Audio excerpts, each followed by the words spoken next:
Throwaway because my wife knows my main and I don't trust her not to snoop anymore. I'm a 34M. She's 32F. Married for 7 years. Together for 11. No kids, 2 cats, a mortgage we probably shouldn't have taken. The usual. I genuinely thought we were solid. Not perfect, but solid. We'd argue about dumb stuff like dishes and money, but I never once thought infidelity was on the table. I was that guy who said, if she wanted out, she'd just tell me. Yeah, I know. Laugh it up. The first signs were small and easy to rationalize. She started guarding her phone like it contained nuclear codes. Screen always face down. Notifications suddenly off. If I walked into a room, she'd swipe out of whatever app she was on like I was her boss. When I joked about it, she snapped back. God, you're paranoid. Not everything is about you. That was new. She'd also started going out with coworkers a lot more. Last-minute plans. Vague details. Same bar name every time, but somehow never the same people. What really stuck with me was the tone shift. She got mean. Not just irritable, but actively bitchy in a way that felt targeted. Everything I did annoyed her. The way I breathed, the way I chewed, the way I asked how her day was. She started picking fights out of nowhere and then accusing me of being distant when I shut down. I remember thinking, either she hates me now or something else is going on.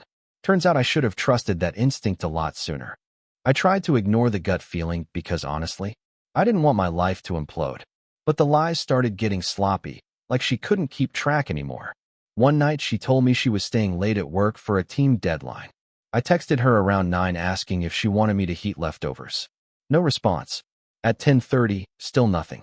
At midnight, I see her car pull into the driveway, and she's laughing at her phone before she notices me standing in the kitchen. I asked how the deadline went. She blinked, just for a second, then said, "Oh, we finished early and went for a drink." One drink turned into 3 when I asked which bar. Then suddenly it was, "I don't remember. Why are you interrogating me?" That was her go-to move. Change the story, then get mad that I noticed. Another time, I found a receipt in her coat pocket for a restaurant we've never been to. Fancy place. 2 entrees, 2 cocktails, dessert. I asked her about it casually, like, "Oh, when did you go there?" She didn't even hesitate. With Sarah, like weeks ago. I later found out Sarah was out of town that week. When I pointed that out, my wife rolled her eyes and said, "Wow, you're really keeping tabs now. That's creepy." That word stuck with me. Creepy. Like I was the problem for noticing inconsistencies in my own marriage. I started second-guessing myself constantly. Maybe I was being controlling. Maybe this was just a rough patch. But at the same time, my chest felt tight all the time, like I was bracing for impact and didn't know from where. Looking back, I think that was the moment I subconsciously knew something was very, very wrong. Things escalated fast after that. Like whiplash fast. She suddenly cared a lot about her appearance. New clothes showing up in the closet, tags ripped off and stuffed deep in the trash. Lingerie I had never seen before, and not in a surprise for you way, more like it was being worn and then quietly washed. She started going to the gym twice a day some weeks, which, good for her, I guess, except she'd come home showered already and smell like a cologne that definitely wasn't mine. At the same time, she completely checked out of us. No affection, no random touches. If I tried to hug her, she'd stiffen and say she was touched out. Sex went from infrequent to non-existent, and when I brought it up, she snapped. Not everything revolves around your dick. That one hurt more than I expected. I wasn't even asking for sex. I was asking if she still wanted me. Then came the projection. Out of nowhere, she accused me of cheating, said I was emotionally unavailable, and probably talking to other women. I was stunned. I work from home. I barely leave the house. I asked where this was coming from, and she said, "People don't get defensive unless they're guilty." I remember just staring at her, thinking, is this real life? The sudden events started stacking. She lost her phone for a whole evening, claimed it died, and she couldn't find the charger. She stayed at a friend's place without telling me until 2 a.m. She rewrote entire conversations we'd had days earlier and insisted I was remembering them wrong. I honestly started wondering if I was losing my mind. Sleep got bad. Appetite worse. Every time the garage door opened, my stomach dropped. I didn't have proof yet, but at that point, I think my body knew before my brain was ready to accept it. The actual discovery wasn't some dramatic spy movie moment. It was stupid, mundane. One of those wrong place, wrong time, things that permanently ruins your life. Her phone buzzed on the kitchen counter while she was in the shower. She never left it unattended, which is why it caught my attention immediately. I wasn't planning to check it, I swear.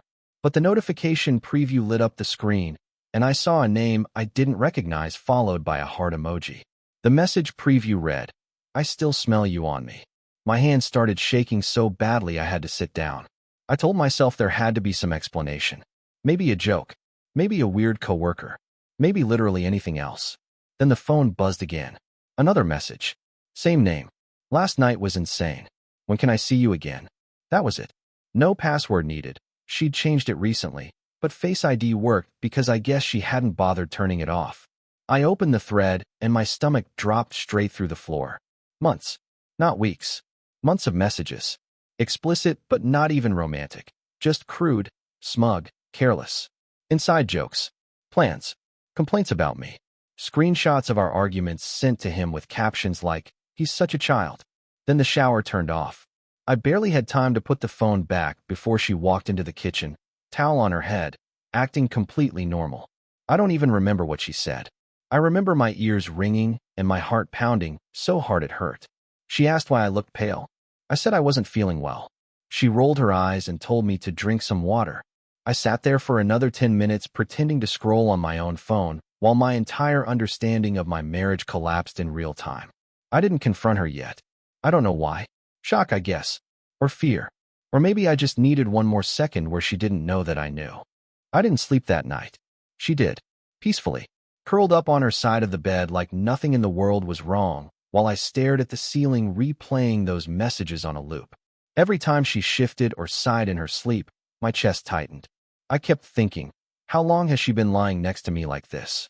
The next morning was surreal.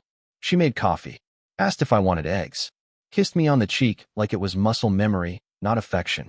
I almost laughed at the audacity of it. I almost screamed.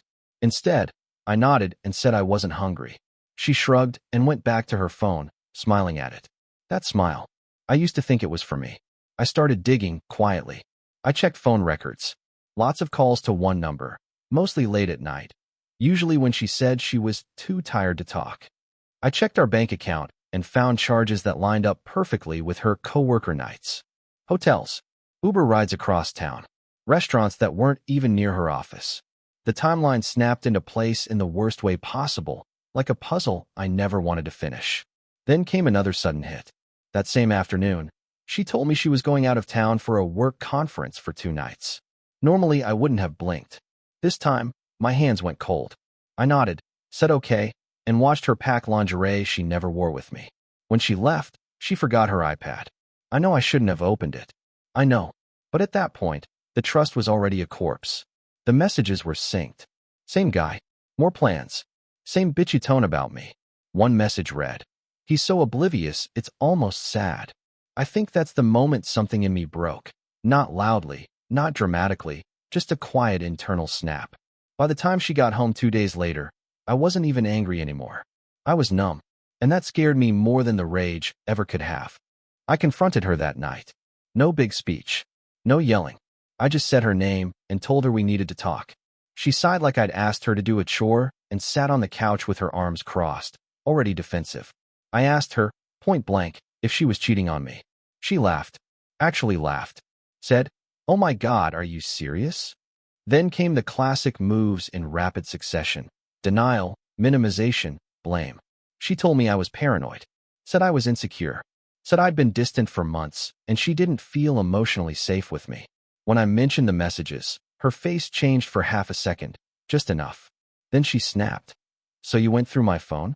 Wow, that's a huge violation." I told her I saw the texts, the hotels, the charges, the conference that wasn't a conference. She tried to pivot, saying it was just flirting at first, that it didn't mean anything, that it only got physical recently. Each sentence contradicted the last. When I pointed that out, she got angry, real angry, told me I was twisting things, told me I was exaggerating, told me if I'd been a better husband, she wouldn't have felt the need to look elsewhere. Then she dropped the bomb like it was supposed to end the conversation. "I was going to tell you eventually." Eventually. After months of lying to my face, after sleeping with another man and coming home to me like nothing happened. I asked her if she felt any remorse at all. She rolled her eyes and said, "I said I'm sorry. What more do you want?" I realized in that moment that the woman in front of me wasn't confused or conflicted. She was annoyed that she'd been caught. I didn't cry. I didn't shout. I just felt this deep, hollow ache, like someone had scooped something essential out of me.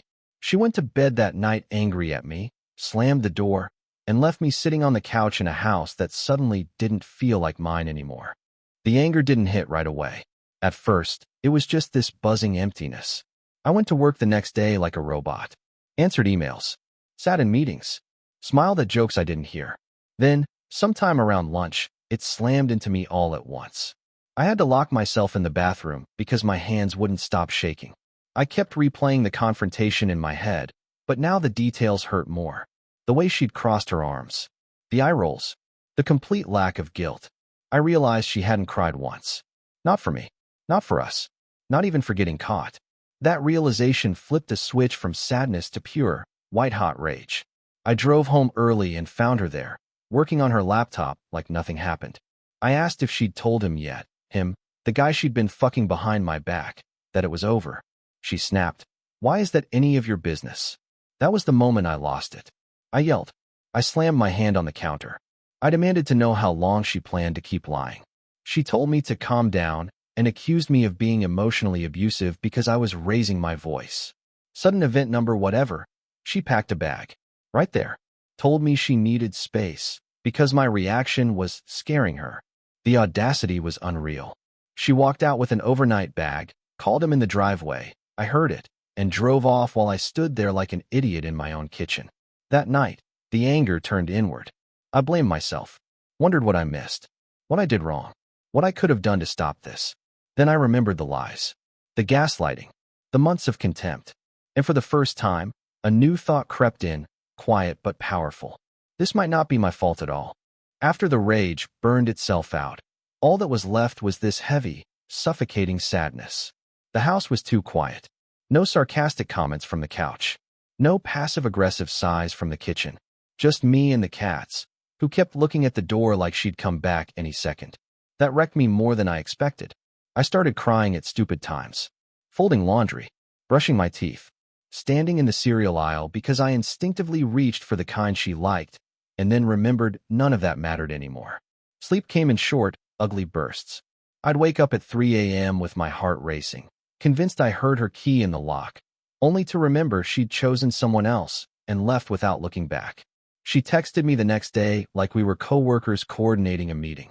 "We should talk later." No apology. No acknowledgement of the damage. Just logistics. When we did talk, she doubled down. Said she felt relieved being away. Said she'd been unhappy for years, but didn't know how to tell me. That was news to me. She'd been planning vacations with me 6 months ago, talking about renovations, about the future. The worst part was realizing I was grieving someone who didn't exist anymore, or maybe never did. I grieved the version of her I thought I married. The trust, the inside jokes, the idea that we were a team. Meanwhile, she was out there living her life, rewriting our history to justify her choices. That imbalance hurt almost as much as the betrayal itself. I didn't want revenge. I didn't want closure speeches. I just wanted the pain to stop. And that's when I realized something else. As long as I stayed in this limbo, it wouldn't. The clarity came on a Tuesday night while I was eating cold leftovers straight out of the container like a raccoon. No music, no TV, just silence and my own thoughts finally lining up. I realized I'd been waiting for her to decide what happened next, and that pissed me off more than anything else so far. Then, like clockwork, another sudden event. She showed up unannounced. No warning text. No heads up. Just the sound of keys in the door like she still belonged there. She walked in acting weirdly calm, almost smug, like she'd rehearsed this. Said she'd been thinking and wanted to check in. I asked where she'd been staying. She said, a friend's. I didn't even bother asking which one. At this point, her words meant nothing. She sat at the table and told me she was confused, that she loved me but wasn't in love with me, that the affair just happened, and that she felt judged for how she was handling things. When I asked if she'd cut contact with him, she hesitated. Actually hesitated. Then said, I don't think ultimatums are healthy. That was it. Something inside me went very still, very clear. I told her I wasn't giving an ultimatum, I was setting a boundary.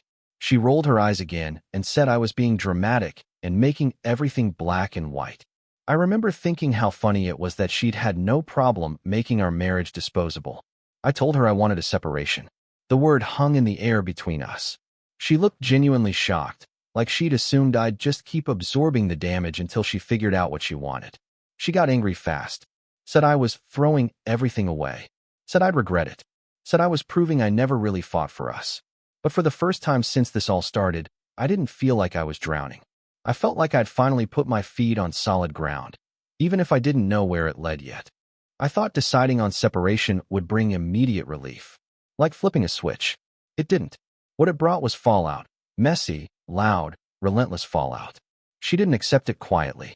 Within hours, she was blowing up my phone with texts swinging wildly between rage and guilt-tripping. One minute it was, "I can't believe you're doing this to me." The next it was, "I guess I'm just the worst person alive, so congrats." When I didn't respond fast enough, she accused me of stonewalling. When I did respond, she accused me of trying to control the narrative. Sudden event number whatever this is now. She told her family before I could say a word. And shocker, her version was creative. According to her, we'd grown apart. I was emotionally unavailable, and she'd made a mistake, but I was refusing to work on things. No mention of months of lying. No mention of the other guy. I started getting texts from her sister and mom telling me to be the bigger person and not throw away a marriage over one bad choice. I corrected exactly one person. After that, I stopped. I realized pretty quickly that anyone who bought her story without asking mine wasn't someone I needed in my corner anyway. She came back again a few days later to get some things. Turned into another argument.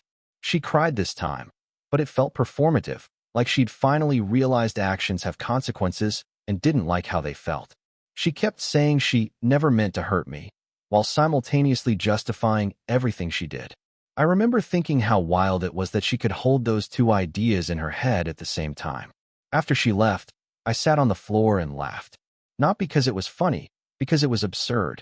7 years of marriage reduced to manipulation, half-truths, and damage control. That's when it hit me. This wasn't just about an affair. This was about who she really was under pressure. And I didn't like what I saw at all. Once the dust settled a bit, reality crept in. Lawyers, finances, logistics. The unsexy, brutal part nobody talks about. I started going through documents to figure out what separation actually looked like, and in the process, I found more stuff I wish I hadn't. Old emails, calendar invites labeled as Jim that lined up perfectly with hotel charges. Even a shared note on her iCloud where she'd been planning weekends with him, using money from our joint account. That discovery hit different. The affair hurt. The lying hurt. But realizing she'd been funding it with our money felt like a whole new level of disrespect. I confronted her over text this time because I didn't trust myself to stay calm in person. She denied it at first, of course. Said I was misinterpreting. Then when I sent screenshots, she switched tactics and said, "It's just money. You're acting like I committed a crime." I started therapy around then, mostly because I could feel myself either going numb or getting angrier by the day, and neither felt healthy. Saying everything out loud to a neutral third party was jarring. Hearing someone say, "You were gaslit for months," made my stomach drop. It validated things I'd been doubting about myself, my memory, my instincts, my sanity.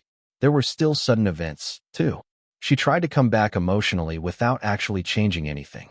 Late-night texts about how she missed us, how she was lonely, how I was the only person who really knew her. Not once did she say she'd cut him off. Not once did she take real responsibility. It felt less like remorse and more like panic that her safety net had disappeared. That's when I finally stopped engaging. No more defending myself. No more arguing. Just short, factual responses, or none at all. And weirdly, that's when I started to feel a little stronger. Like maybe I wasn't just surviving this anymore. Maybe I was slowly taking my life back. The tone of her messages changed once she realized I wasn't reacting anymore. No more long explanations. No emotional debates. Just silence or short replies. That absolutely wrecked her. I didn't know it at the time, but disengaging was the one thing she couldn't manipulate. Sudden event. She showed up again. This time crying for real, full-on shaking, mascara running, voice cracking. Told me she'd ended things with him. I didn't believe her, and I didn't pretend to. When I asked how long ago, she said, "Why does the timing matter?" That was answer enough. She apologized, but it was the kind of apology that circles back to her pain. I hate myself for this. I can't believe I ruined my life. I didn't think you'd actually leave. That last one slipped out accidentally, and I swear I felt something click into place. This wasn't about love. It was about consequences finally landing. She asked if we could try counseling. Said she was willing to do the work. I asked her what that work looked like. She couldn't really say, just vague stuff about communication and reconnecting. Nothing about transparency. Nothing about rebuilding trust. Nothing about why she lied so easily or treated me with so much contempt. Just buzzwords. When I told her I wasn't ready, or maybe just not willing, she got sharp again. Accused me of punishing her. Said I was enjoying having the upper hand. That hurt, but it also clarified things. The second she didn't get what she wanted, the empathy vanished. The bitchy edge came right back, like a reflex.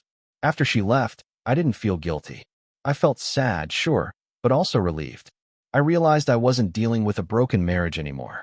I was dealing with a broken dynamic. And I couldn't fix that on my own, no matter how much I once loved her. People talk about acceptance like it's this calm, enlightened moment where everything suddenly makes sense. For me, it was quieter than that. No big realization. Just a slow morning where I woke up and didn't immediately feel dread.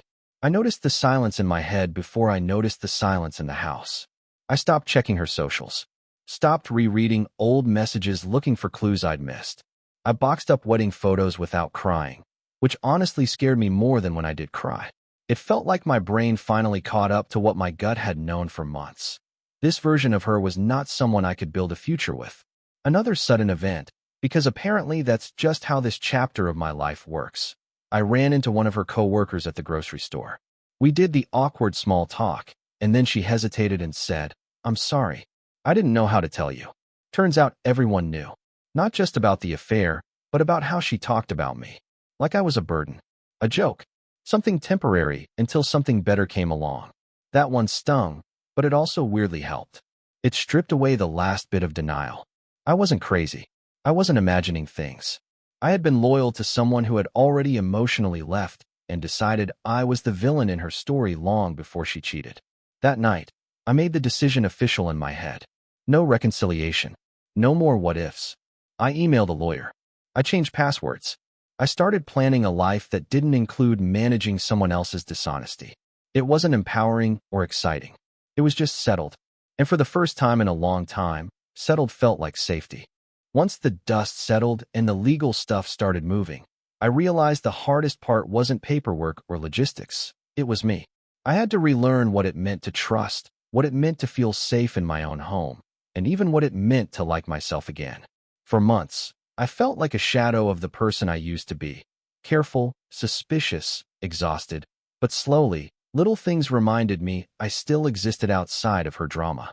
I picked up hobbies I'd abandoned, reconnected with friends I'd neglected, even started exercising more. Not to impress anyone, just to feel control over my own body again. Therapy became a lifeline. Talking openly about betrayal, manipulation, and gaslighting was brutal, but it also made me realize how resilient I actually am. Sudden events didn't stop completely.